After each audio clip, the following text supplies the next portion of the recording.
Okay, so it's 12:05, so I'd like to start. Welcome to our second CJS Winter 2025 lecture series. We appreciate you all joining us today. It's noon lecture despite the continuous cold and weather plus snow for today, so thank you for coming. And I heard that there are 35 people on the online, and so we have a good turnout overall, but thank you for coming. My name is Akiko Imamura, and I'm the director of the Japanese language program at the University of Michigan and a faculty member of the CJS.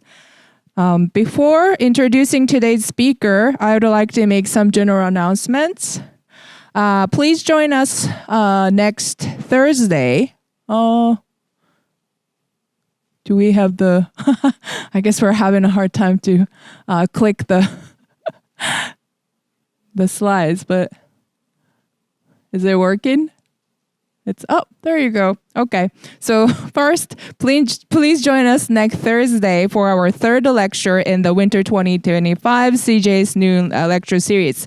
The title of the talk is Do Victims and Survivors' Voices Reach Society? Changes to the Support System for Gender-Based Violence in Japan by one of our visiting scholars, Dr. Sachiko Kita. And the talk will be held in Weiser 110, so the first floor of this same building, and on Zoom. All right, second, please join us tonight at 7 p.m. for the first CJS Winter Film Series screening, Sekigahara, at the Michigan Theater.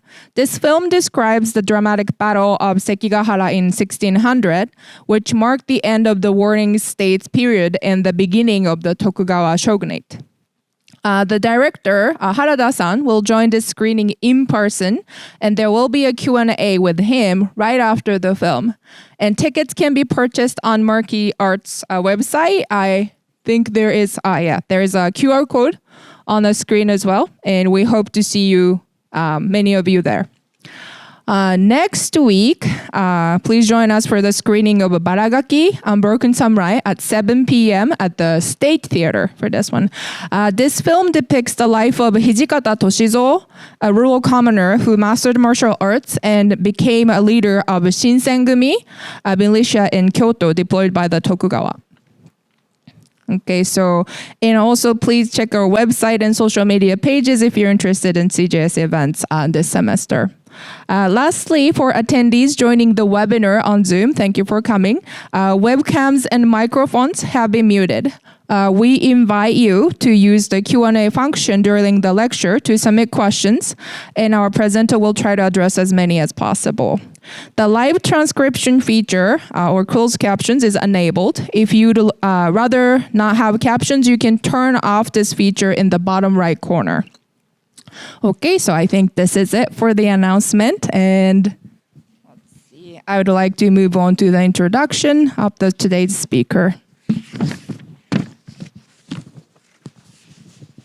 Okay, it is an honor to introduce our speaker today, Dr. David Humphrey.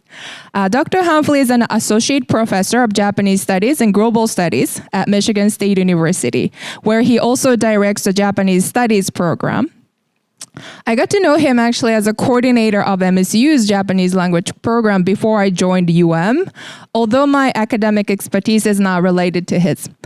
During the 2 years that I worked closely with him, Dr. Humphrey was always very approachable and supportive and willing to share his insight to help improve the Japanese language program. I hope his visit, including this talk, becomes an opportunity to invigorate further the collaboration between the two institutions. Dr. Humphrey earned his PhD in Japanese with a designated emphasis in new media from the University of California, Berkeley. Before his arrival at Michigan State University, Dr. Humphrey taught at both the University of Notre Dame and Middlebury College. Dr. Humphrey's research interests center around the media and a culture of modern and contemporary Japan, and he has published numerous articles in journals, including Journal of Japanese Studies, Media, Culture and Society, and Asiascape. He's also the author of a recent book, The Time of Laughter, Comedy and Media Cultures of Japan, published by the University of Michigan Press in 2023. This book examines laughter and comedy's rise in late 20th and early 21st century Japanese media culture. And I believe today's talk is highly relevant to the research presented in this book.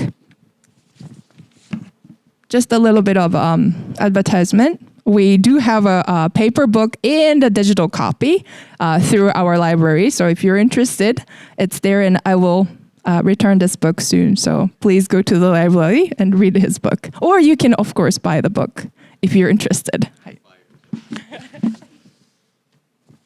All right, so I think this is enough for the introduction, and everybody please join me in welcoming Dr. David Humphrey.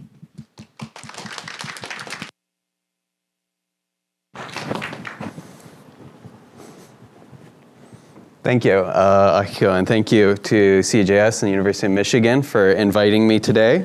It is truly an honor to be here, and glad to finally come. I landed at MSU right on the eve of COVID, and so a lot of my experience was shaped by that and didn't get down here as much as I wanted. In fact, my acquisitions editor, Chris, is here today. A big thanks to him as well. I was just talking to him. A lot of all of our work was on Zoom, and this is our first time meeting in person as well. So it's a great pleasure to be here today.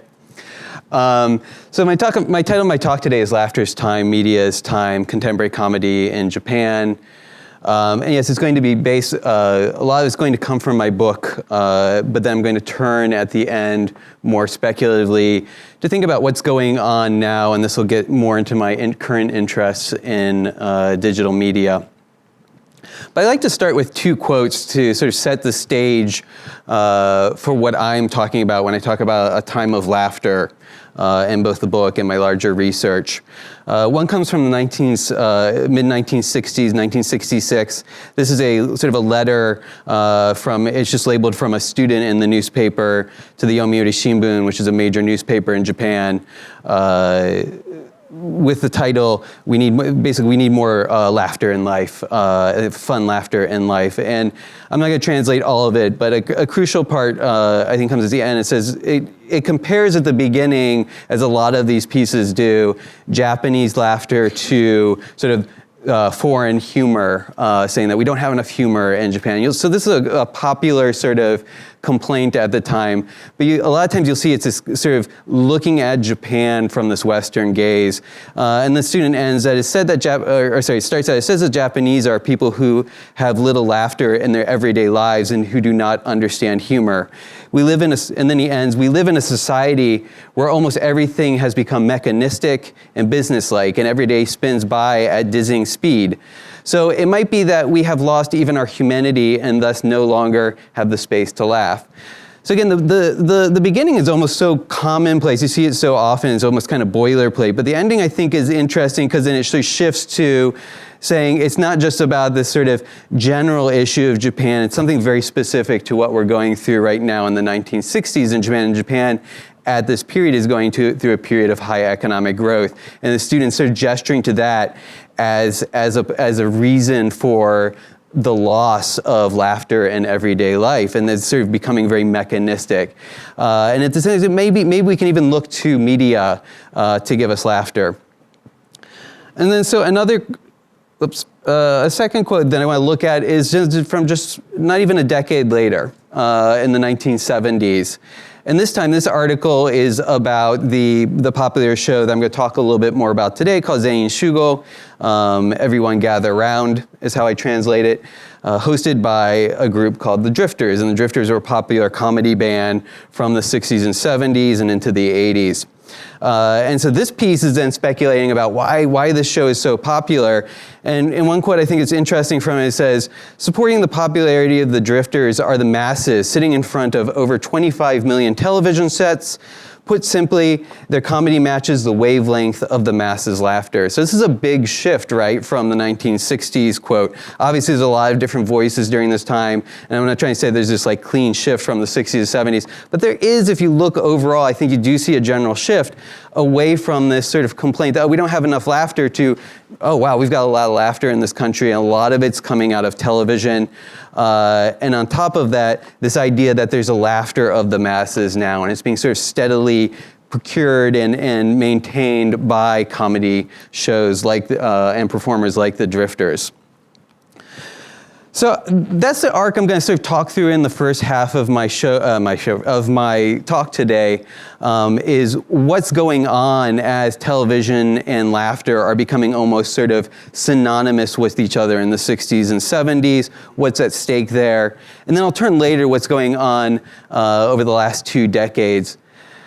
My general argument in the book is that there's this, what I call time of laughter arising as laughter and television become sort of synonymous in a sense, and that their sort of temporalities are becoming synonymous at the same time. My argument is not that there is a sort of eternal, always the same temporality of laughter. Instead, I'm arguing for a much more historically specific type of temporality here, where certain sort of ideas of laughter are then being, that are popular and current at the time, are being mixed in with ideas of television. So in a sense, I'm also arguing against what is often the common wisdom about television.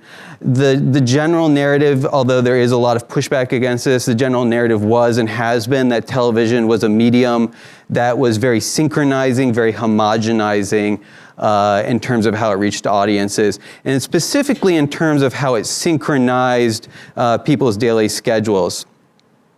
Myself and others have pushed it back against this. I'll talk a little bit about those later. But pushing back and saying, no, it wasn't always about that. There was always discord in television. There always was a gap. There always were these moments where things didn't match up correctly. And so laughter for me is a way to think through that. Laughter, as you know, often common wisdom is, has a sort of 2 sides to it. It can be unifying. We laugh together, it draws us together, but at the same time it can also be separating, right? We might laugh at another person and create division between ourselves. And so I think about those, not trying to pick one over the other, but thinking about them all together and thinking as that as a way to think about these contradictions in television's time, arguing that television's laughter's time through this era was both. It was both synchronizing and it was unsynchronizing or desynchronizing, homogenizing at the same time that it also created division and heterogeneity. So the way I build up that argument in the book is looking at basically 3 kind of time periods, one from the 50s to 70s, where I'm saying sort of TV is co-opting laughter. It wasn't always the fact that laughter was, and comedy was, one of the central genres of Japanese television.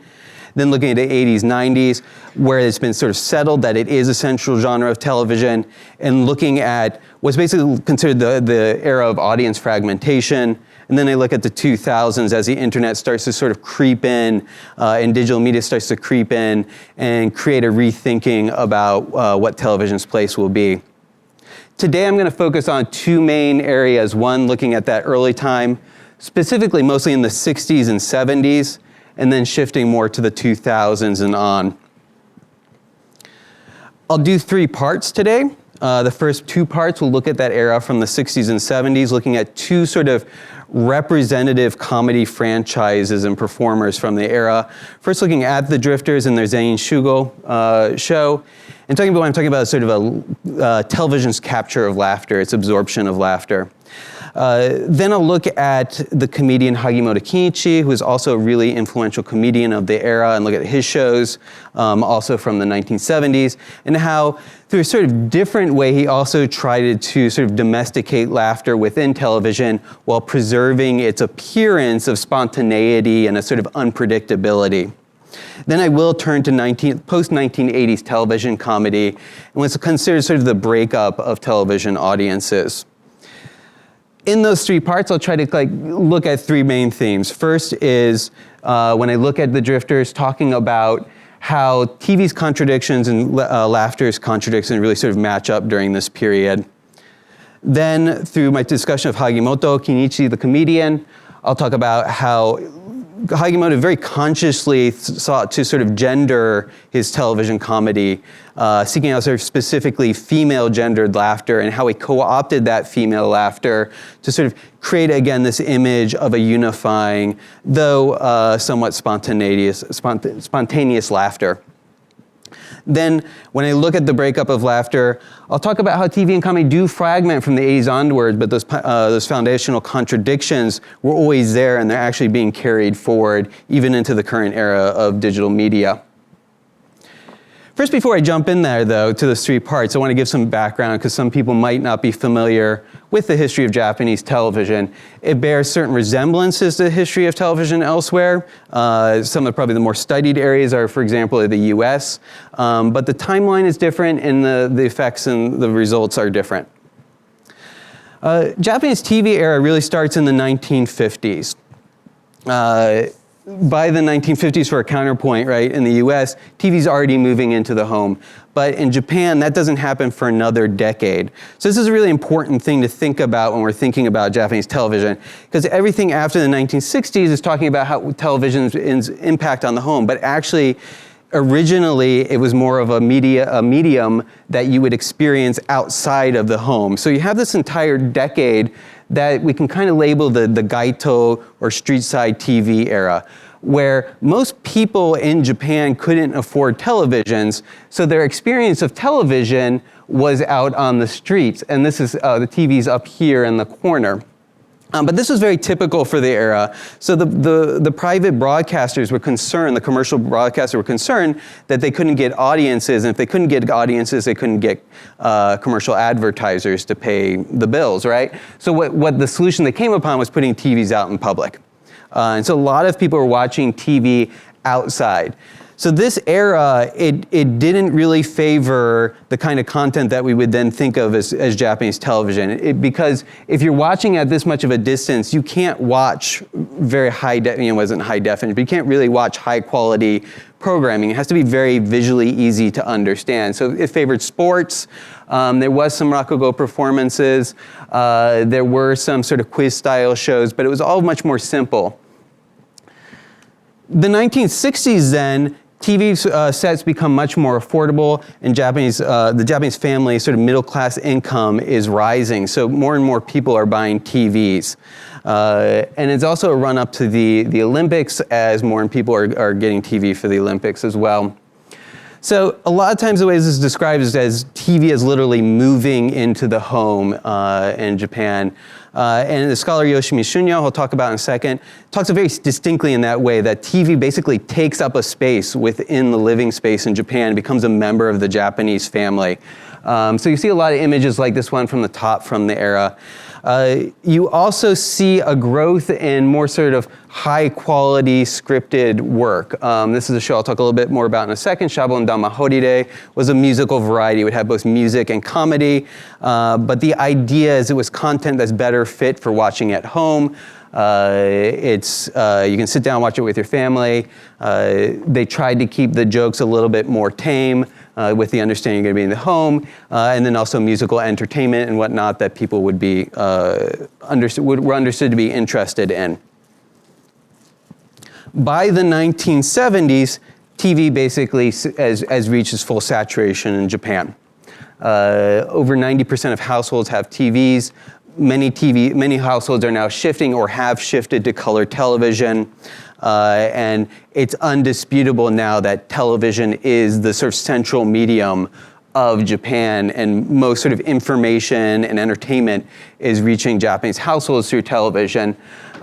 Here as an example, very briefly, I give the 1970 Asama Sanso hostage crisis, which is often remarked upon.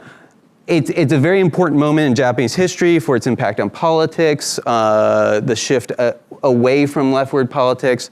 It's a hostage incident that was created by a Japanese left-wing sort of militia, or not really militia, but movement group. It's also often sort of noted as one of the highest viewed sort of events in Japanese television. By the peak of the crisis on its final days, most people were watching this event at their homes. So it was also remarked upon as a sort of critical moment for showing television's power in Japan. There's also a remark on a second, the comedian Hagimoto Kinichi would often point to this incident as sort of teaching him a lot about what to expect from the television medium and how to best use the television medium. So when thinking about this history, a really influential figure in Japan is Yoshimi Shunya, and he kind of gives us a good sort of foundational point to think about what is this sort of traditional narrative of Japanese television and its influence. I will grant his argument's a little bit more nuanced than this, but in general, he does sort of tend more towards a homogenizing side, that he sees television as a national unifier and homogenizer in post-war Japan that becomes sort of a symbol of Japanese post-war national identity, and most major post-war events up and through the 80s are being mediated by television and being consumed on television. And then after the 80s onwards, then you have a breakdown of that as television audiences fragment. You don't get family television so much as you get children's television, teenage television, father's television, mother's television, every sort of demographics, individual television point. But his main idea is that, as I said, he leans a lot on Benedict Anderson, that this idea that this is sort of this penultimate medium that is now sort of coordinated, in terms of our talk today, the temporality, the time schedules of the Japanese nation. Thomas Lamar's pushback against this narrative, and so I think he gives a very important and apt intervention, pointing out that, basically to sort of, boil down what he's saying here. He says, yeah, you can say the technology is doing that a lot, but you're almost sort of reifying it in that sense. You're giving it too much power by saying that it's doing that. You're always kind of going to the sort of reinforcing of what Lamar calls a symbolic center. There's always going to be moments in that where things are cracking up, we're not completely unified. And there's been a lot of other, scholarship on this. Jason Makoto Chun has a really good history of Japanese television and talks about how there were a lot of debates about Japanese television, for example, in the early years. And so that really should get us to sort of question this idea that was television necessarily the unifier it's said to be. I'm not going to get into all of that today, but to say that's where I see laughter is coming in. Laughter is a good way for us to think about it because it gives us both sides. Again, it has that moments where we think about it as unifying, and that's definitely how laughter was trying to be used in television. But then at the same moment, it's being used in that way. There's always these moments for division and discord encoded in that. To get there, again, I'd like to start first with the drifter Zen Shugo, what I'm calling the capture of television's laughter. Just to give you a brief overview of what Zen Shugo was, the full name of it was Hachiji Dayo Zen Shugo, which I generally translate as it's 8 o'clock, everyone gather round. It broadcast on TBS from 1969 to 1985. It broadcasts Saturdays, 8 p.m. So when you think about temporality, it's really important because the time is encoded in the show. It is literally a show that was inviting you to join in at 8. It would start with the comedian Ikaria Chosuke, the leader of the drifters, saying, Hachiji dayo, and then the rest of the drifters would appear from the back and say, Zein Shugo. So the very idea is it's about gathering around the television at this specific time. It's generally known as a kaibutsu bangumi, a monster program, in the sense that it had very, very high and consistent ratings. So average household ratings, so ratings in Japan are by household, not viewer. Average household ratings were 27%, with records of over 50%. So as you'll often see with Japanese comedy, then the narratives and the legends will go beyond that. So you'll get these stories that, oh, the whole nation was watching. The whole nation wasn't watching. You had about 27% of the nation watching at any given time, and then maybe 50%. But nonetheless, that's a significant chunk of your viewers and viewing households. They're also known for having spawned numerous what are called ryukogo, trending phrases. We can think of these sort of viral phrases or viral jokes. I'll introduce one in a bit here. They're also known for their extravagant sets. Here is an example from a 1975 episode where they basically set up an entire set that would then be crashed and demolished by this patrol car that jumps off the top of the stage and landed in the house. And here are the drifters down here. So they were known for this, of creating these really extravagant, for the time probably very expensive sets that then would basically be totaled for that one episode, right? And then rebuild again. There's a whole book you can go get where they go through and talk about everything that went into building these sets. It's actually quite interesting. But to get more into what I'm interested in Zen Shugo, or talking about at least for Zen Shugo today, is I think it's a show that we can think of as actually had a lot of contradictions to it. It was performed live, but it was highly scripted. So when you see Ichikari Chosuke saying, Hachidayo Zen Shugo, he's saying that live every time, right? So it creates a sense that there's excitement, there's action, there's something gonna happen. But the fact is that they would go through this 2-week process where they write the script and they work on it, so that there was very, very little moment for spontaneity. But you don't know that watching it, right? So it had a very exciting atmosphere, but also had a very predictable formula. So even if you don't know it's scripted, you would know as a viewer what to expect, because throughout that basically 15-year history, they would do the same sort of schedule throughout the show. And then we also have very sort of familiar sketches that they would reuse, or corners that they would reuse. The sociologist Ota Shoichi, who's written a lot on Japanese comedy as well as Japanese idol culture, describes, I think, very aptly the show as a 1970s compromise to what was a 1960s split between ad-lib and scripting. And so to sort of explain what that means is, you basically had two sort of kind of warring factions on Japanese television, right? I mean, they weren't really factions per se, but sort of trends more, pushing and pulling in different directions. The original promise of Japanese television was going to be sort of a medium of liveness and spontaneity. So back in the 1950s, you did have these quiz shows, and this is a very sort of infamous one, Nande mo yarimashou, that actually sort of foreshadows later reality programming with sort of crazy sort of premises that then they would get contestants to do. So that was the original promise, that television was a sort of live and spontaneous medium. But then what happens with that move in the 1960s into the home, you get more scripted and sort of self-contained shows. So for example, a predecessor of Zen Shugo was Shabon Dama Holiday, which I translate as Bubble Holiday. And it was a much more highly scripted show. The other thing that's going on there is the introduction of video. Video we would think of now, we would think it'd give it more sort of freedom to experiment. Actually, video at the time, you couldn't edit it very well. So you would tape the shows, but you would want to tape the shows one time. You wouldn't want to go back and edit them, because there wasn't much freedom to do that. So it actually creates this sort of pressure to make sure you've scripted your program and scripted it well. So live shows persist throughout the 60s, but these sort of more scripted shows tend to have the upper hand through a lot of the 60s. A lot of that changes in the late 1960s. There's obviously a lot else going on in the world. The sexual revolution, student protests, and all that stuff's hitting Japan as well. And comedy and television is trying to sort of mirror it to the best way it can. So one of the things that's hit upon is to bring in more ad-lib once again, more sort of live programming. So one of the big performers of the late 60s was this group called Konto Goju Go.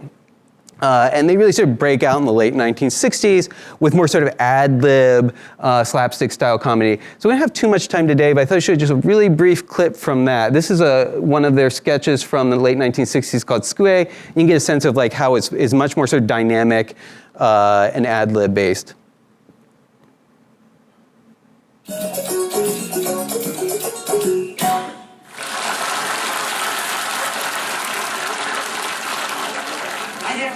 様でございました。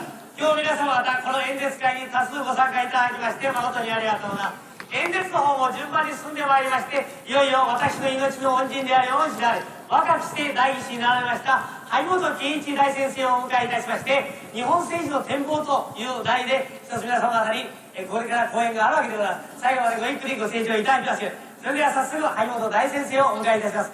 先生、どうぞ。先生。Hey, good. Stop there. Unfortunately, we don't have too much time to watch much of that today. I will note the person that comes in is who we'll talk about next, Hagimoto Kinichi. He also then goes on to have a very sort of big career in Japanese television. So the late 1960s, Konto Goju Gogo hits like a storm to Japanese television. Overnight, they're a big sensation. They have tons and tons of shows. They're everywhere you can see. They disappear within a year or two. One of the things is that's controversial about them, or about the type of shows they're showing up, is they're seen as too unpredictable. They were on a very controversial show that involved a sort of risque rock, paper, scissors game that was basically a strip game, and they were broadcasting this on live television. So this style of comedy was seen as a little bit too unpredictable, to make a long story short. And so it was seen as necessary to sort of clamp that down.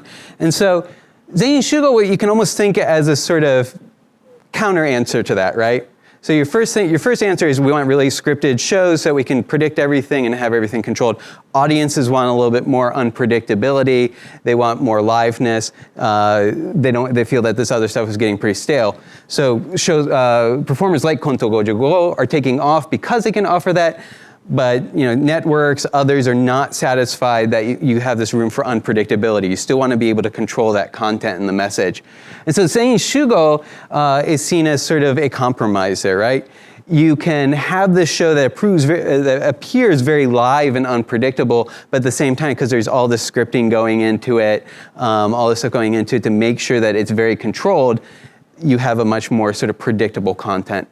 So building on Ota Shoichi's comment that it's a sort of compromise between those two poles that were coming up in the 1960s, I describe Zen Shugo as creating what I call predictable unpredictability, right? You as a viewer are going to watch it. You're going to know that something's going to happen. You don't know when it's going to happen. You don't know how it's going to happen. But in a certain sense, it's very predictable that it's going to happen. I'll talk a little bit more of an example about that in a second. But what that does then is it tames laughter to sort of agreeable extent for the producers and the networks, also preserving that very important sense of liveness. So it's a really short case study to think about this. I want to think very briefly about these ryukogo, or these catchphrases, trending phrases that Zen Shugo created, because I think this was very much part of that formula. So again, Zen Shugo is very well known for these. It would create these on like a almost 6-month basis, be pumping these out, new ones. They're often song-based or skit-based, and they're generally one-liners that were easy to remember. And then perform them for your friends as well as a viewer. So the first one we look at is this, the only one I'm going to look at is this very early one, but it's one that was very famous called the Chotto Dakeo gag, where the comedian, the Drifters member Kato Cha, would generally interrupt an ongoing sketch or something else of the show to start performing basically this sort of mock striptease to the songs known as Taboo. So we'll watch that really briefly. And then I'll talk about why I think it's important.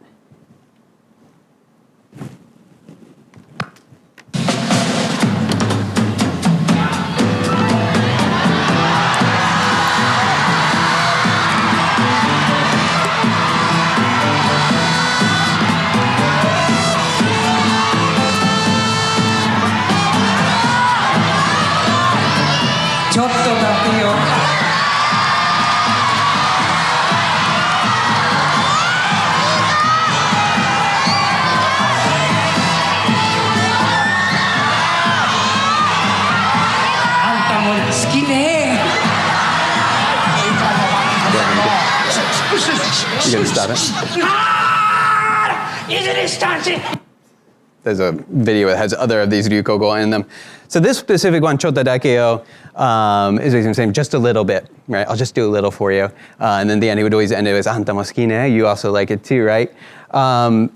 And so, beyond its popularity and whatever its humor value was, I think it's interesting to think about these ryukogo and these trending phrases because they show really sort of actually very, you can see strategy going on here in terms of how they're trying to get viewers and then pull viewers back into the show and then create what I'm calling this predictable unpredictability. One thing that's notable about these phrases is that they're highly portable. So they actually kind of show in my mind a sort of early glimpse of what we'll later call media mix strategy. It was what's sort of well known from the 90s onward, where you're trying to work across cross media. Here, you're working mostly with television, and with this case, they really didn't have much, it wasn't much of a cross-media, but there was still a little bit of a cross-media strategy, and you can see that's what the aim was. In the same year, they moved Choto Dakeyo to, they had a vinyl record with a song based on it, and then they also had a movie titled that, not having much to do with the whole strip gag, but with the title in it to bring viewers in.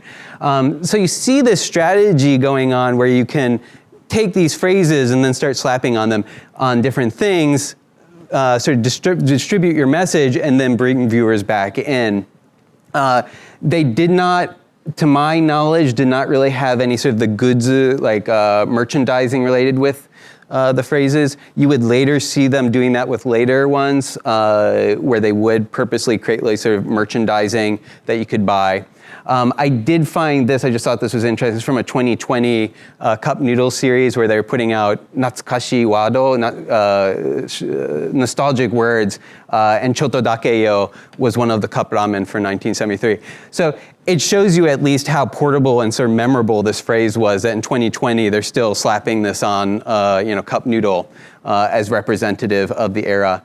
So it's very highly portable outside of the show. My argument is also it's very highly portable within the show. And so this for me is really sort of key to understanding this, what I'm calling unpredictable predictability, or you could put it the other way around. But you can drop it in wherever you want in the show, right?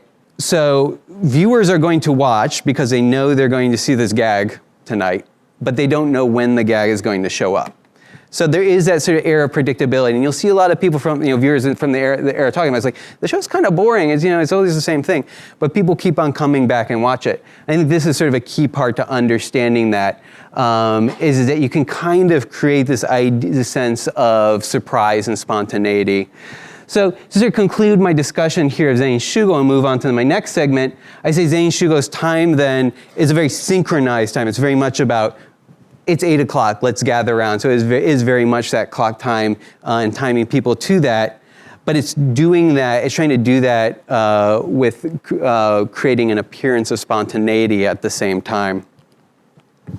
So next one I want to think about is Hagimoto Kinichi, and especially his 1970s comedy and his creation of sort of an image of a sort of family comedian and family laughter. And then think there about how he's using sort of laughter as gendering, or specifically trying to gender the laughter on his shows to reach very similar aims as Zen Shugo. So very briefly, who was Hagimoto Kinichi? He was one half of that duo I just showed you, Konto Gojugogo.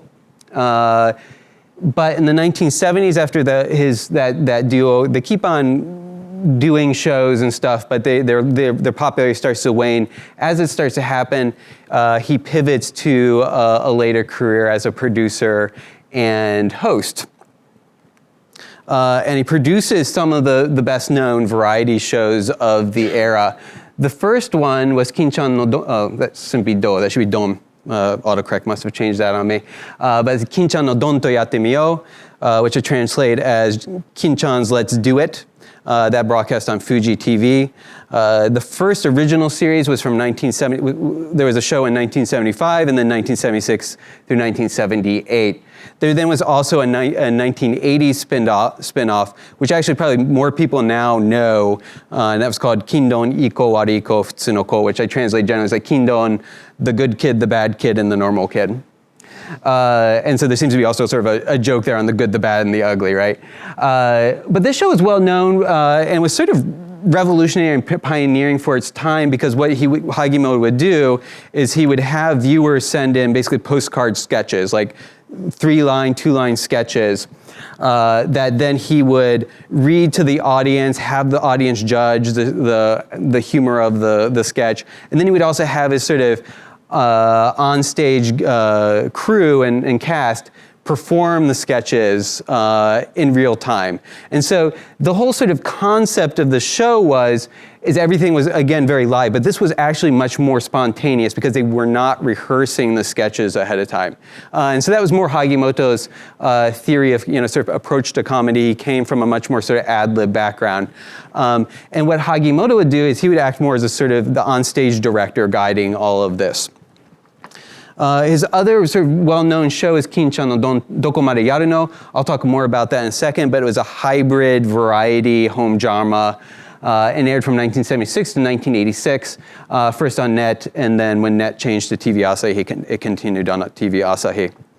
In 1985, he announced that he was officially retiring from TV. So he's still with us, and he'll come and do specials as well, but he basically stepped away from television in the mid-1980s. But he's seen as a very influential figure within Japanese television in general, but also comedy in specific. He's often credited with introducing or expanding upon certain hallmark techniques of Japanese TV, one being the use of amateurs, another being viewer participation in writing comedy. So that's a very sort of standard feature now, are these postcards you'll see on both radio and television. Television, not so much anymore. And also the documentary style comedy. So he's also seen as sort of a predecessor to later reality TV through his use of, viewer written sketches and his willingness to sort of go out in the streets and interact with crowds. He's also often credited with the use of waraya audience laughers, paid audience members who would come in and laugh in the live audience to make sure that there's a good generation of laughter on set.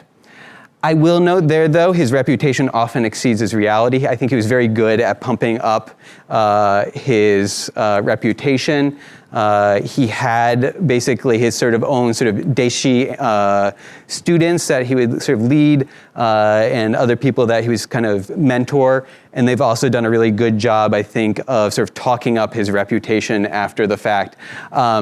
And especially some of these on the list, I would throw a lot of cold water on, especially the last one, the use of waraya laughter. As you can see that already starting in the mid-1960s, before he had even debuted on television. But some of the other ones, you'll definitely see his influence there. So one of the interesting things that I think about Hagimoto Kinichi, though, is his ability to sort of work PR, to really sort of shape his public identity. And you can see a very sort of conscious move in that direction going on in the 1970s as he's softening his TV persona. So as you saw in that last video, right, the one where the man's on stage starting a lecture and then Hagimoto comes in and drop kicks him, right? That was his image in the late 1960s. He was seen as a sort of adorable, kawaii kind of figure. He did have a lot of young female fans, but he was still seen as very brash, iconoclastic. He was seen as an outsider, and so he was seen as sort of a questionable figure within, television. What he does very interestingly then is pivots in the 1970s to creating this image of the Ihito. And so you'll often see him referred to as Ihito, as a good guy, right? And I think a big part of this, or what I argue is a big part of this, is his targeting of middle-aged female viewers. My argument is doing this not just to pull in those viewers, and that's a really big part of his success, is pulling in those specific viewers, but he's also pulling in those viewers to help his image, right? To create this idea that he is a family-friendly comedian that you can welcome into your home. And indicative of that, I often like to show this illustration by the illustrator Kojima Cole, from a 1977 article all about Hagimoto's shift during the 1970s and how he's become this really lovable figure, and everybody sees him as a sort of father figure now. I find it very interesting that one of the specific quotes in the article, and this is sort of an interview article, he says, "In television, you have to make everybody laugh from children to adults. My present philosophy is as follows. First, can mom laugh? Then can the children understand? And finally, can father sneak a peek and say, well, okay." And then you see this illustrated in this, right? Where so he's coming out of the TV, which is also very interesting, right? He's now welcomed into the home. He's not that sort of wrecker of the home. He's the welcome home figure. And he's coming in to the home, and the mother's sitting there laughing, the child's laughing, and the dad's in the background. But that's very much matching with the era's understanding of what television was. And that's going on in the US too. For example, as a counterpoint, this wasn't just Japan. TV was very much being purposely structured as a domestic medium, and the ideology behind that is you had to focus on a specific demographic, the specific demographic being women who were understood as sort of the gateway to the home. So you can see him following the same sort of logic here and sort of targeting women. As a very brief way to sort of exemplify that, I'd like to look a little bit at the show Kin-chan no Doko Made Yaru no, which is often shortened as Kin Doko. And again, we can translate as how far will Kin-chan go? It was a hybrid variety show home drama. It broadcast Wednesdays 9 p.m. This was traditionally a home drama time slot. He had been invited specifically by Net TV to think up a variety show for this time slot, and his idea was specifically, or at least as he retells it, is that he didn't want to just make a home drama, right? A home drama would have been a scripted drama, but he didn't want to just make a straight variety show. So his idea was to come up with this hybrid variety/home drama where he and his sort of TV wife, Junko, would act out being husband and wife on stage, but very much interact with the live audience. And then when they would invite guests, sort of talk show style guests to the home that were famous people, they would interview them with the pretense that they were just neighbors stopping by, right? Or maybe a guest from out of town stopped by and was just kind of coming by to say hi. And then they also had a lot of other segments. So just a really brief example of that. This is one where this person would later show up, Miharu, was their sort of virtual son. He was also with the show for a long time, and they would also get daughters as well.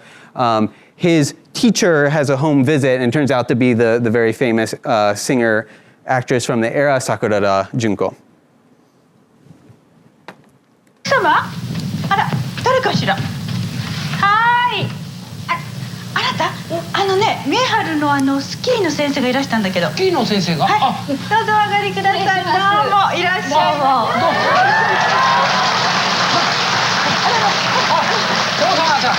先生これはどうもはじめまして。どうもようこそおいでくださいました。とんでもございません。お寒いですからどうぞお二人足を入れていただいて。あらそうでございますか。三原の先生でございますか。で今日はまた何か。いやみはるくんが遊びにいらっしゃいってたまに。そうですか、また先生にね、声などかけてしまって。いやじゃあちょっとみはる呼びますんで、もういつも先生の噂してる。先生に可愛がってもらってるなんて。とんでも大したことをもう全然教えてません。綺麗な先生なんでね、お父さんに一回会わせたいって言ってたんですよ。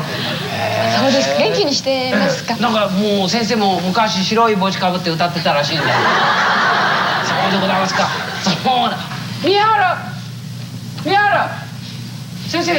どうもこんにちは。こんにちは。はじめまして。All right, good. Stop it. お前会話がつこれ。So this is a very typical sort of humor of the show, like as a sort of running gag that they know that this is fake, right? This really isn't a real sort of home drama. The audience, again, is very much being played to here, with the joke here that this is supposed to be his teacher, but he comes in and says, "Nice to meet you," right?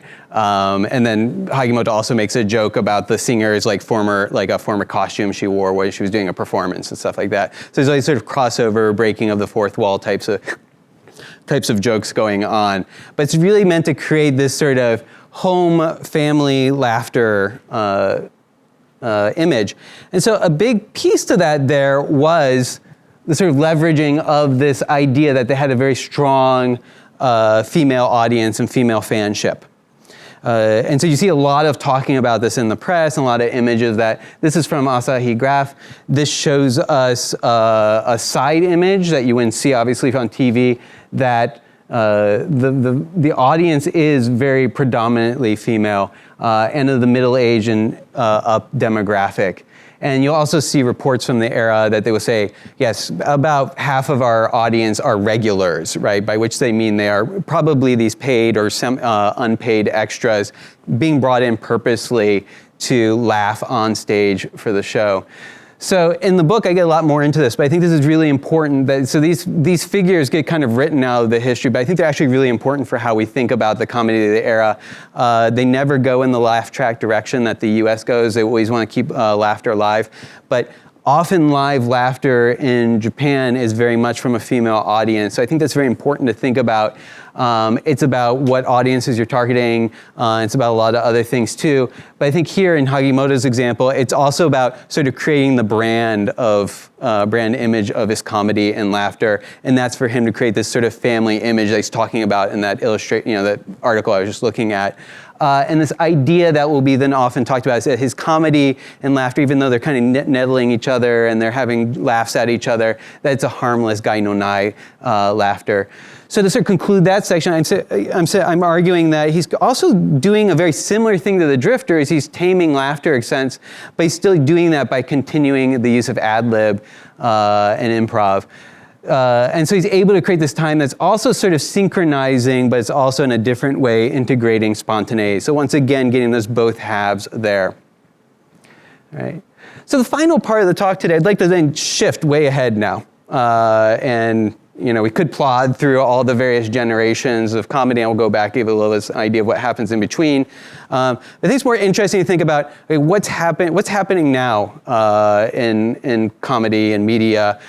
This will be a lot more speculative, because stuff I'm just still thinking about. But I think you see resonances of what was going on then reappearing here, but in different form.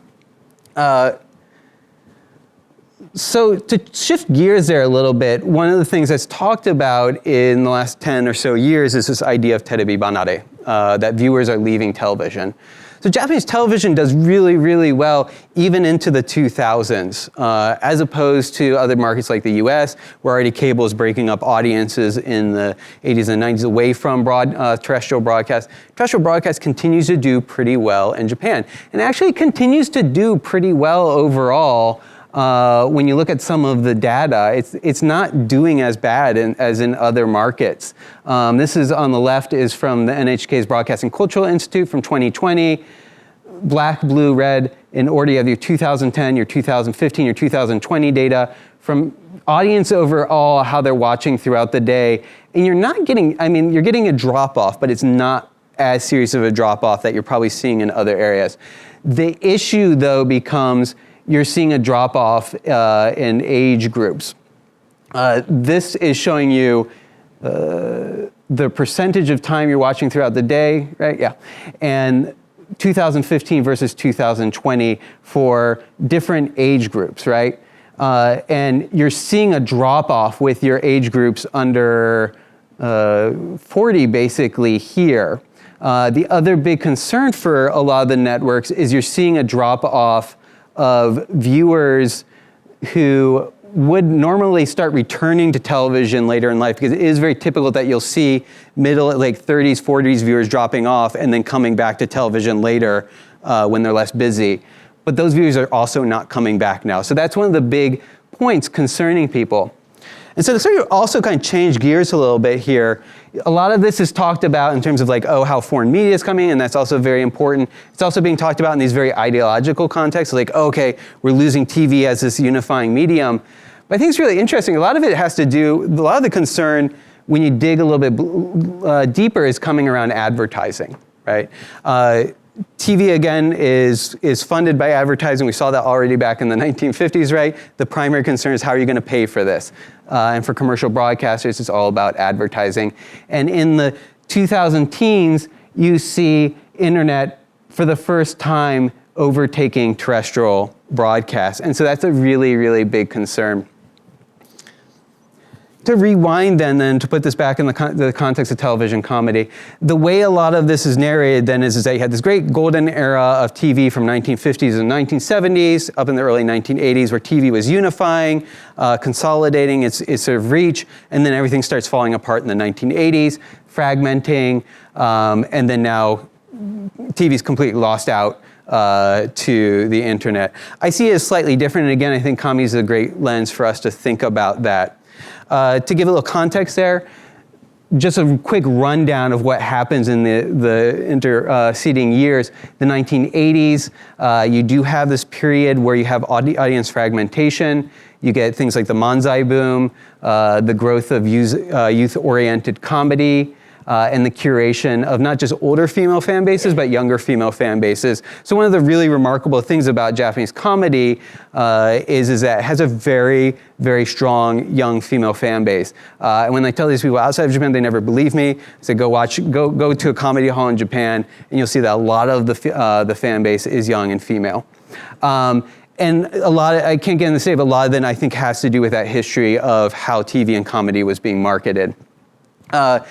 1990s, what happens then is you have the Japanese recession hits, but it actually fuels variety programming because people want cheaper content. They don't want expensive content, and so variety programming is actually really cheap. Yoshimoto Kogyo, the very powerful Japanese talent agency, really prospers during this era, and then you also get early variety reality program, which is called in Japanese document variety comes. And then in 2000s, you get the Owarai boom, which is generally driven, so there's a resurgence of performance comedy, but it's driven by these character-based comedians that then will have these sort of one-hit taglines that are also very reminiscent of what we just saw with Chotto Dakeyo. So very briefly, what I'm arguing or analyzing this as is not so much a fragmentation. This is TV and media exploring how it can reach out to more and more focused audiences, right? And improve actually its saturation of those, and then also embrace new media. So, for example, I think it's really important to think that already when fragmentation was going on in the 80s, it was also already very much had commercial aims.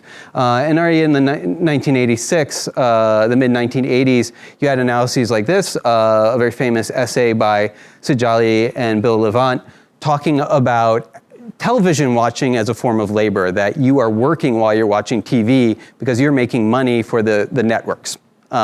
By watching the advertisements, right? And so their argument was that actually what the fragmentation you were already seeing in the 80s was a strategy to make you watch harder, right? As you're being more and more micro-targeted based on your demographic, you are then also being targeted with more specific advertising, right? If you are, middle-aged housewife, okay, we're going to target you with certain types of ads that are more targeted. If you're a young man, we'll target you more with ads that are specific to you. And so the advertisers then are also more willing to pay for that. So if that sounds familiar, it should, because that's a general direction you're getting with digital media and digital advertising. The idea is you want to funnel down to your target audience and get advertising that reaches them. And it's definitely a concern for television in the 2000s. In the 2000s, even before the internet starts overtaking it, the studios you can see here in the mid 2000s, they're losing their income from their networks are losing their income from spot advertisements. The internet is also slowly overtaking TV there, and you can see TV sort of plateauing after a steady rise into the 2000s. So as a final case study to think about that, I want to think about very briefly about these one-hit comedians, what are called the ippatsu geinin, these character-based comedians that start taking off in the 2000s. They were seen as sort of a flash in the pan during the 2000s, but I see them as very much as a sort of prelude to now what we have with digital media. They proliferated during the 2000s. They were often character-based. They were known for 1 to 2 well-known taglines. An example of this was the comedian Edo Harumi, giving her signature. She would have a signature pose, and she would say "good" to everything, and it was sort of this gag that she was supposed to be like an English teacher, right? But everything was good, good, good. And so, similar to the catchphrases from back in the 70s, and you could slap it on a bunch of things. You could put on advertising and move it around. What it's then starting to work very well, and what's different from with that 70s era, is it's now able to move across various media. So you're already seeing a sort of moving away from television from that. This is kind of hard to make out, but this is a graphic from the Toyo Keizai magazine, a sort of business-based magazine, a business-focused magazine, talking about the Yoshimoto's content strategy from the 2000s. And what it's showing is their sort of multi-dimensional focus on this, and it's no longer just about TV and about how we can market these type of performers across a bunch of different media. So to finish up then, so it does seem like we're moving in different directions, but I want to argue or sort of speculate that we're seeing the same sort of tensions, but they're now flipped, right? In the TV era, you want to bring everyone in. You're worried about audiences sort of fragmented. In the digital era, we're very, very interested in sort of, and this is what's been happening through the 80s onward, right, is to get more and more specific audiences targeted, both for the media aspects and for the advertising aspects.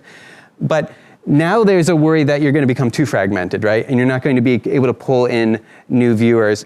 I see we're running out of time, so I don't have too much time to talk about this quote. But I just want to finish also with the fact that you're still seeing a lot of comedy and laughter in current media.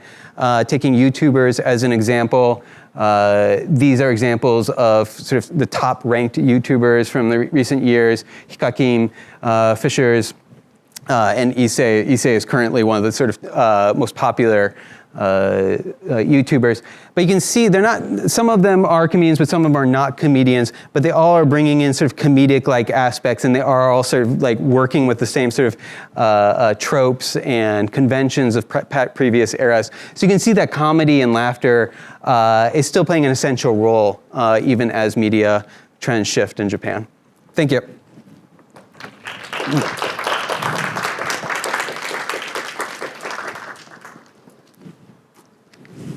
Okay, thank you very much for the interesting talk. I would like to start asking questions from the hall here. Like, if you have any questions.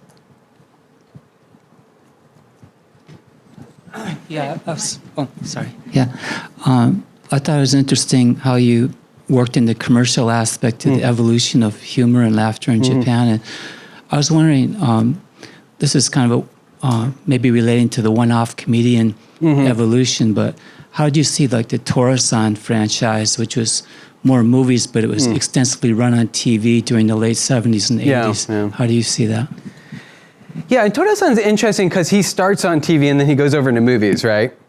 So he's one of the last comedians that do that, right? Which I've always found him as interesting. He's also known, so he's sort of similar to Hagimoto. So you get a whole sort of, this is sort of backstory, but you get this whole generations of comedians coming out of the same sort of Asakusa background. I don't know if you're familiar with that. The actor for that, he comes from Asakusa.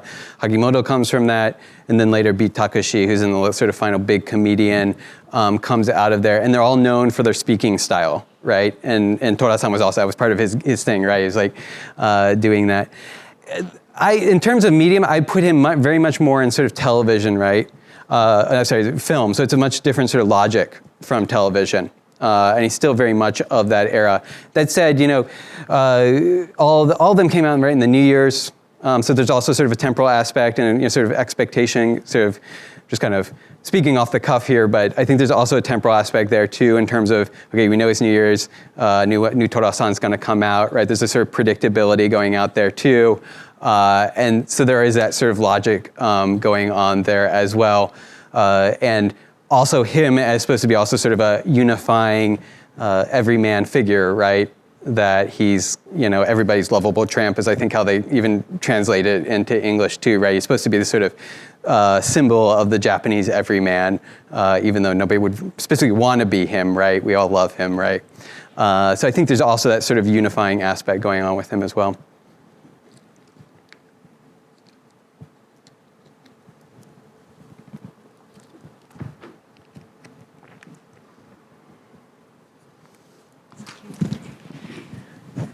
Thank you very much for your excellent talk. I would like to ask about the two things.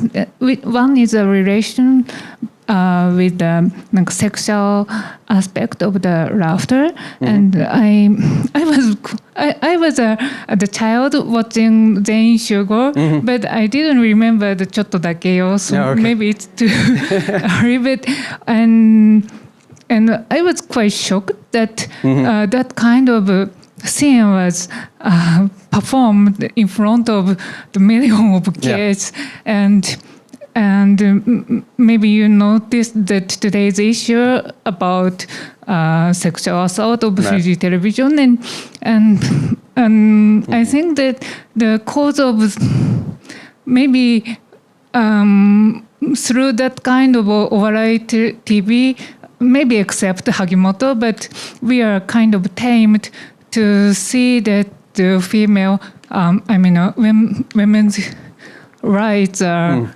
kind of target of the laughter or something like that. So I would like to ask your opinion, and also the relationship is with the politics. Like today, as you mentioned, in the end, but Yoshimoto is a really huge dominant company, and actually they support the certain party in Osaka, and that is also a really big issue in Japan, I think.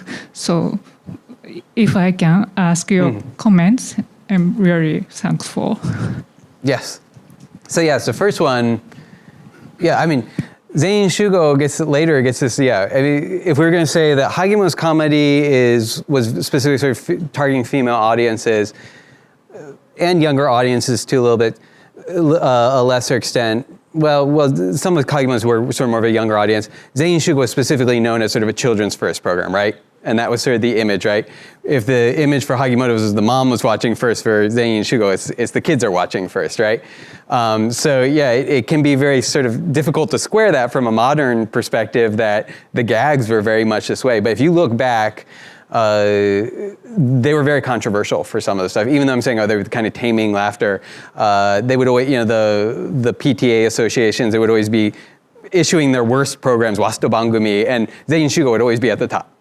Because of the Choto Dakeo. They did a live beheading on the program. It was just a puppet, but they live beheaded it. Other stuff like, perennial issues that are very relevant, known in Japan, but probably people outside Japan don't understand, is the wasting of food. They're wasting food on programs. People, Japan, that's always a big issue. And they would also have these sort of sexualized moments. They had a lot of potty humor on the show. So, the Choto Dakeo is probably at the extreme of that. But there were a lot of things that were seen as very controversial at the time. Again, I think it was also kind of good PR for them, and they talked about that. It was like, it still gets viewers, right? Because we're creating this controversy. They seem to do kind of trend away from this more sexualized humor.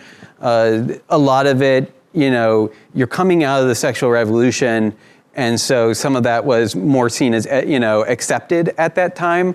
As, Kondo Go Jugo Go's program with the live strip show, that was seen as very controversial at the time, and yet people were like, this is great because it's a sexual revolution. We need this kind of stuff on the air. But that also is being done in front of young children as well.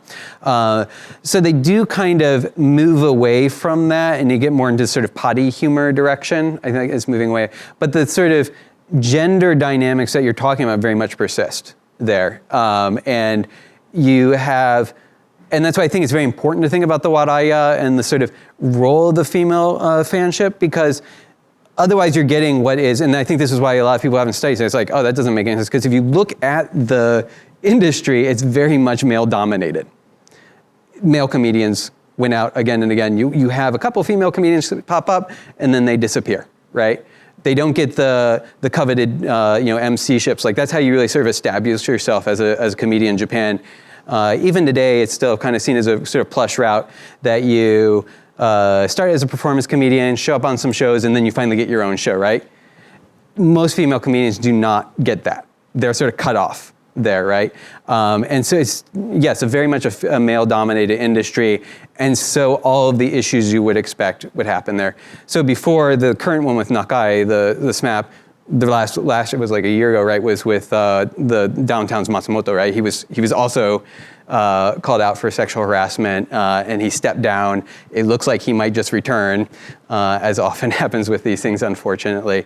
So that is very much, I would say, part of the culture of the industry and a problem of the industry, is that, and I think you're absolutely right.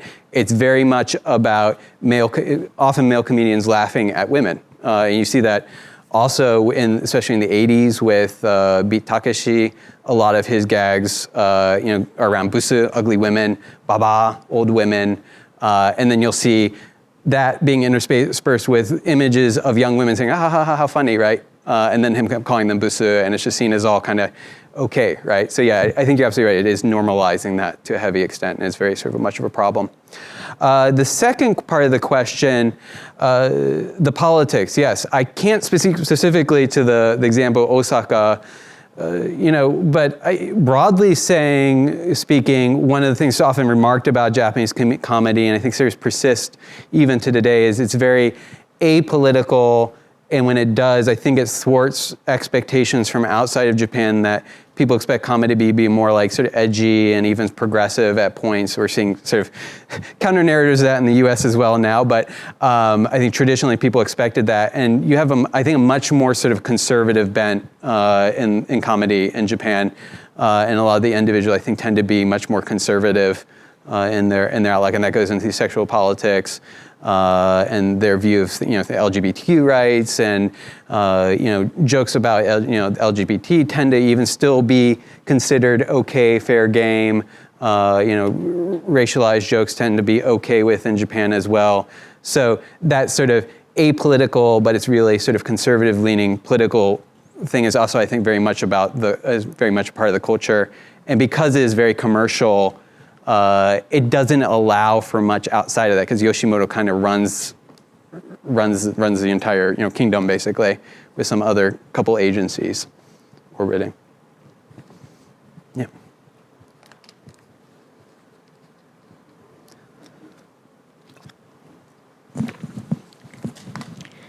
Hi, thank you for a great talk. My question is, it's not, I apologize in advance, it's not well formed, but it's about terminology and your use of laughter and comedy, as well as I think in this talk, maybe an absence of the use of humor, say in English, versus in Japanese, we would have warai, right, as well. And so I'm sort of would like to know more about how you're sort of defining laughter, comedy, and humor, kind of in relation to kind of the Japanese words. And also when you talk about the time of laughter, I'm curious about, you talked about gender, but kind of the body or the embodiment of laughter, as well as the space of laughter, especially because in Japan and watching kind of the programs that you've talked about, as well as more contemporary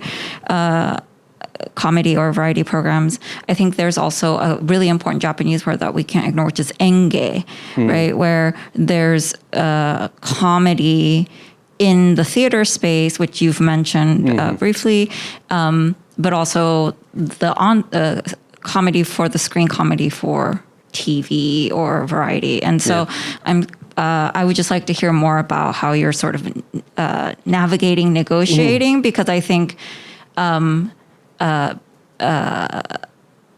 personally, because I also write about variety programs, I frequently have struggle, or it's an everyday struggle to think about how to translate omoshiroi. Right? Like, is it ha funny? Is it interesting? Is it curious? And so I think when we're writing about comedy in English, Japanese comedy in English, there's that, kind of foundational difficulty. And I think that's also why a lot of people end up not doing it, whether it's film or TV or new media. So I would just like to hear more about like how you're kind of navigating, or maybe you're not navigating it and having experienced failures, and I would like to hear that too. Yeah, I would say it's similar. It's difficult when writing about this in English, right? Because it's not that any of this is untranslatable. It's all translatable, but things are connecting in different ways, right? The comic, the term, the concept, the comic, right? Not comic books, but the comic will often be translated as warai, right, in Japanese. But then you also have other terms like owarai, which then becomes this sort of placeholder for comedians, or are they gaining, right, or are they talento, right, and then the connections start going in a bunch of other directions. Then you have terms like kigeki, right, comedy, enge, wage also kind of starts crossing over speaking things, kokke, I don't use humor as much, or I try to avoid it because that seems like a very, and a lot of the writing, even outside of Japan and in the West, talks about humor as being more sort of specifically British, is why I try to stay away from that. Also, just to get away from that trap of saying, because if you start following his words, then you start following that trap, like, okay, Japan doesn't match up to this thing. So that's why I do try to start with their vocabulary. When I'm doing this analysis, or when I was doing this project, I started with their terminology, did a lot of sort of reading of Yanagita Kunio and other writers on laughter, and have an article on that, talking specifically about the sort of discourse of laughter and how it's being built up, trying to think specifically through that problem, like getting more sort of a Japan, not trying to make it a Japan exceptionalism, but trying to get a sort of more Japan-rooted reading. But then the problem, you're right, becomes okay, now I'm going to translate over into English, right? And then how do I do that? And yeah, it becomes very tricky. And I'll be very honest, when I was writing the book, I did get comments like, okay, you're saying using laughter as a stand-in too much for comedy. But when in my mind, it's like, it means the comic, so that's the best word for me. And it's kind of like, okay, but yeah, it might be as a good idea for audiences who aren't there yet to mix in a little bit of, just say, comedy. And occasionally use the word humor and humorous. So yeah, so for me, it was just sort of like painstakingly sort of working through that and coming upon that language. But for me, then that was how I sort of settled upon this project, really focusing on the idea of laughter, is like working with that idea that wadai is sort of has these many sort of connections going outward from it that you can talk. It can be the comic, it can be laughter, it can also be a smile, right? That can also be nigawara, it can be all these other types of smiles that happen. And so it makes it a very rich word in my mind to work with in that sense. I don't really, I've never written this down, but I do kind of see wadai also as something, that kind of wadai is well suited for TV, because it seems to also really be arising with TV, right? Whereas film, it was more kigeki and whatnot. Other terms were being used, but these terms like wadai and wadai, they seem to really sort of be bubbling up with television. So I think they're very well suited for that. So I'm sorry, the other person was like thinking about the other space, or have I answered? You guys, okay. We're interested to see where your work is now. So if you have a moment, let's chat afterwards. Okay, so we have like less than 10 minutes, but I think one person who has a question here, but also we have two questions actually on the Q&A through Zoom participants, and these two are kind of related in general, like I guess in terms of the general topic, so I'll give you the two questions. So one from Andy, thank you for the lecture. Could you reflect on the use of drag and content related to homosexuality in Japanese comedy and how it changed throughout the period you focused on? So that's one question. The other is, around what time did drag performers and cross-dressers start appearing on TV comedy shows, and how do you think this fits into contemporary Japanese society? Do you think their TV presence shows acceptance, or do you think that this creates more division? Yeah, I would fit into the previous question about sort of, how these sort of gender politics and abuse issues are happening in Japan. I think it's still very much a sort of what we call pinkwashing. I don't know if pinkwashing is the best term, but I think it's close to that.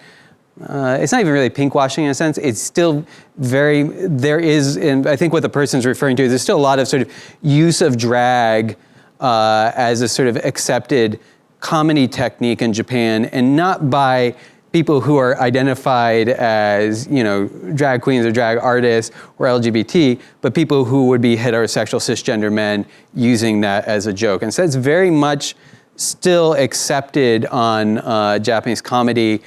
I think now, for example, in the US is seen more and more as sort of sophomoric humor, as not being sort of on the level of professional comedy. So I see it as more as that's still seen as fair game.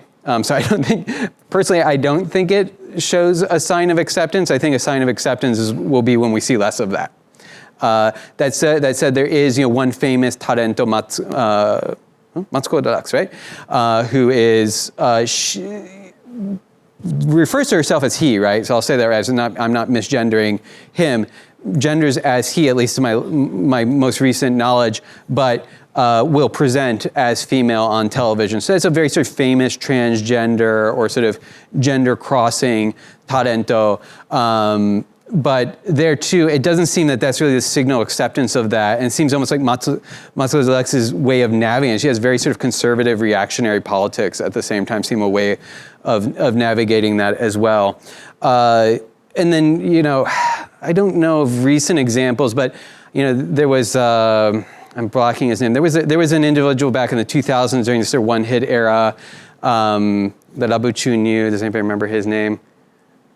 But Tanoshin, I was going to say Tanohin, but that was somebody else.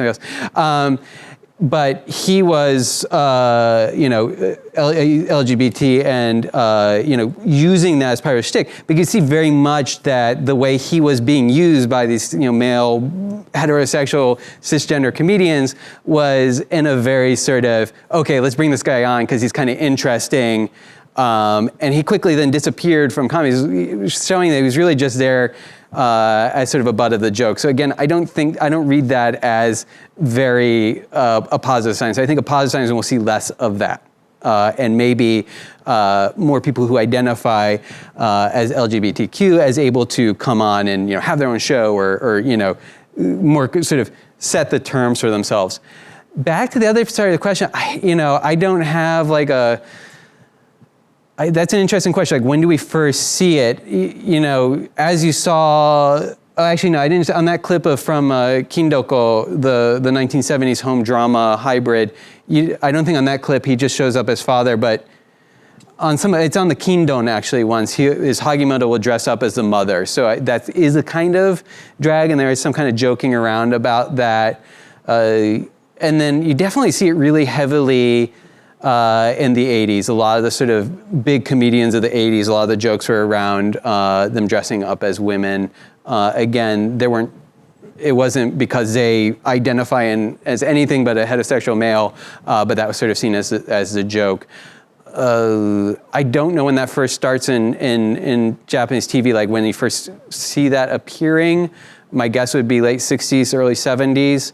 But I would assume that you had that anyway in sort of more like performance halls and, sort of Asakusa, that would have been probably around for a long time. Okay, so I would like to come back to the floor for the last question. Thank you for the talk. And as I'm not that familiar with the Japanese media history, so I just have some general questions about laughter. So for me, I guess laughter is kind of the reaction and reflection to the sounded source of the audio-visual collaboration. And in terms of the digital media period, I want to ask, did you see any emergence of the embodiment of laughter and sound on digital media, and how the performance or the production of laughter and sound may change under the participation of more young generations and new digital mediums? Thanks. Yeah. Absolutely, and that's a great question. Thank you. Excellent point that you really didn't get time to talk about today. The other thing about laughter is it's both audio and visual, right? And TV would make really, really heavy use out of this.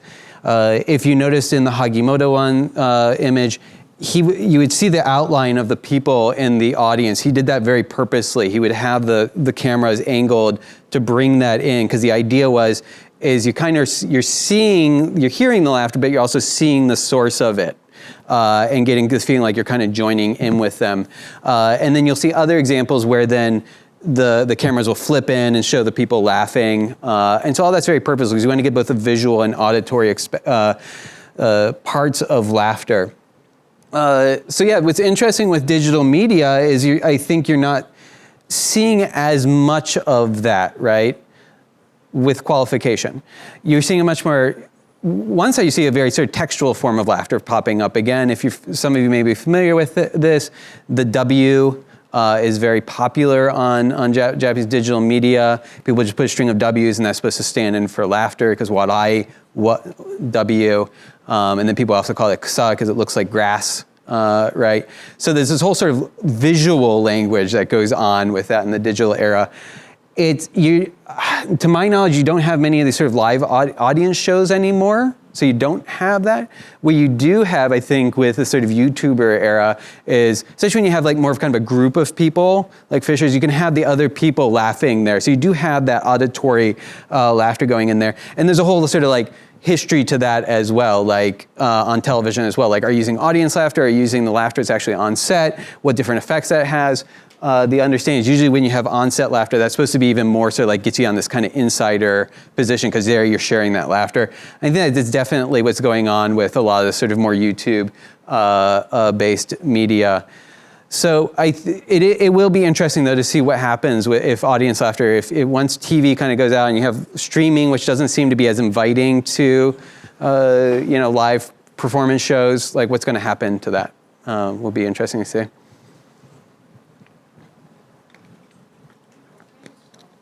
All right, so it's 1:30, so I would like to conclude the presentation here. Thank you so much for the interesting talk, and if you have more questions, he'll be here another 5, maybe 10 minutes before he goes to lunch. But yeah, thank you very much. Thank you.